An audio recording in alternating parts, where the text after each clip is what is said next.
This is going to be another typical linear algebra class. How so? Well, for a number of reasons. First of all, if you look at the title, it has a couple of very technical words, orthogonal complements, and put together they become even more obscure.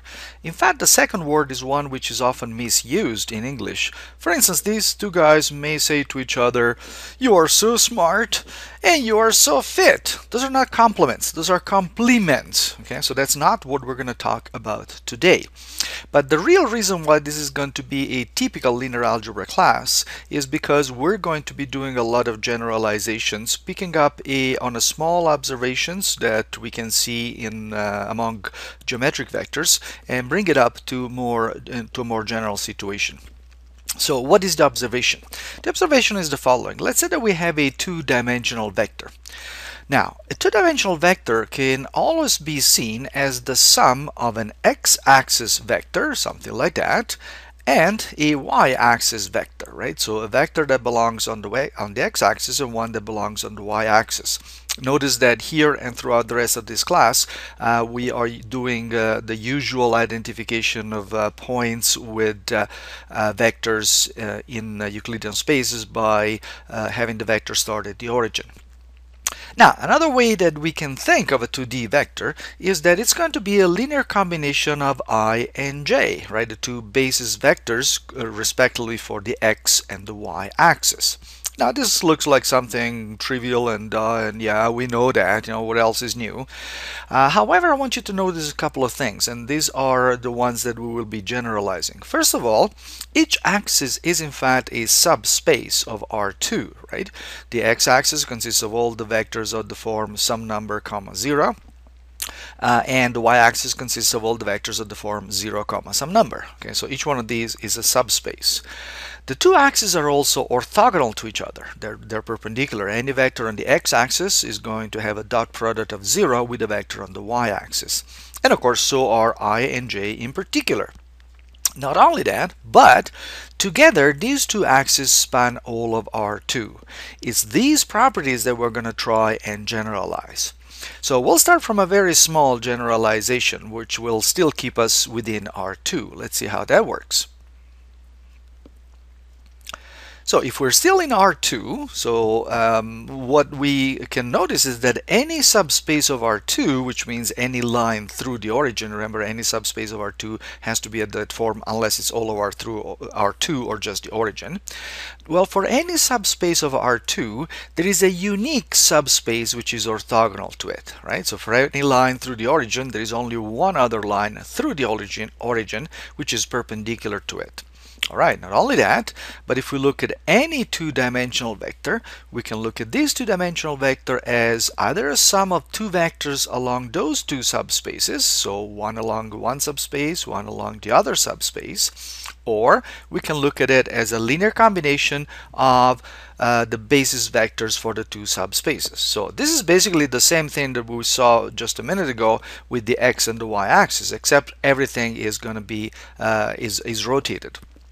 Now, again, we're going to notice the same things that we noticed before about the x and y axis. We're going to notice them now about these two subspaces. Namely, we're going to notice that these two subspaces, these two lines, are orthogonal to each other. Also, their basis vectors will be orthogonal to each other because, of course, the two lines are. Okay?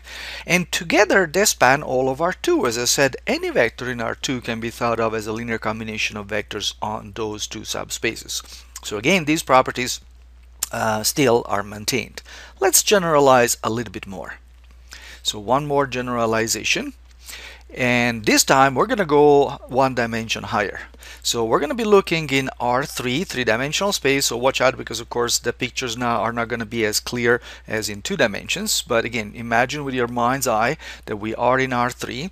Well, I claim that for any subspace of R3, there is a unique subspace that is orthogonal to it. Well, what subspaces do we have in R3?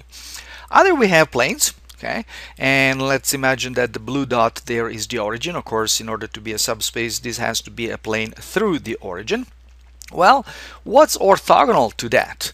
Well, the only things that are orthogonal, the only vectors that are orthogonal will have to be along the line L, which goes through the origin and is perpendicular to the plane, right? Or what we can do is we can start from the line. That's the only other kind of subspaces, right? And if you look at a line through the origin, again, you'll have to imagine this in 3 space. What is orthogonal to it and through the origin? Well, it's going to be some kind of a plane, right? So in both cases, whenever I pick a subspace of R3, there is a unique subspace that is orthogonal to it. Now, also, I can go as we did before. We can have the same kind of observations. You pick a 3D vector, and you can think of this 3D vector as either the sum of 2 vectors along the 2 subspaces. What do I mean by that? I can look at any vector as the sum of a vector in the plane plus a vector on that line, right? Or I can think of that vector as being a linear combination of the basis vectors.